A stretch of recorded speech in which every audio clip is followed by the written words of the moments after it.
দুনিয়াতে যত অদ্ভুত অদ্ভুত প্রশ্ন সব আপনি মুসা আলাহিস সাল্লামের মাথা থেকে পাবেন। বিভিন্ন বিষয়ে আল্লাহরে প্রশ্ন করতেন। সাইয়েদনা মুসা আলাহিস সাল্লাম আল্লাহরে বললেন, আল্লাহ আপনি আমার এমন একটা জিকির শিখাইয়া দেন যে জিকিরটার শব্দ আপনি আর আমি ছাড়া কেউ জানবে না। দিনে রাতে সব সময় এই জিকির আমি করব, আপনারে ডাকবো, কিন্তু শর্ত হলো এই জিকিরটা জানবে শুধু আপনি আর জানবো শুধু আমি। আল্লাহ বললেন, মুসা পড়ো লা ইলাহা ইল্লাল্লাহ। মুসা আলাইহিস সালাম কয়, মাবুদ এটা তো জাতীয় জিকির, সবাই জানে। আমি তো চাইছি এক্সেলেন্ট একটা জিকির, কারো কাছে নাই, শুধু আমি জানবো আর আমি পড়বো।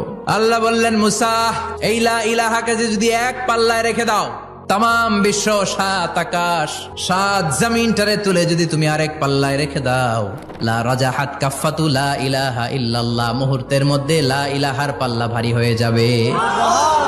ও মুসা, তুমি যতই এক্সক্লুসিভ জিকির চাও, লা ইলাহার চেয়ে দামি জিকির আমার কাছে নাই।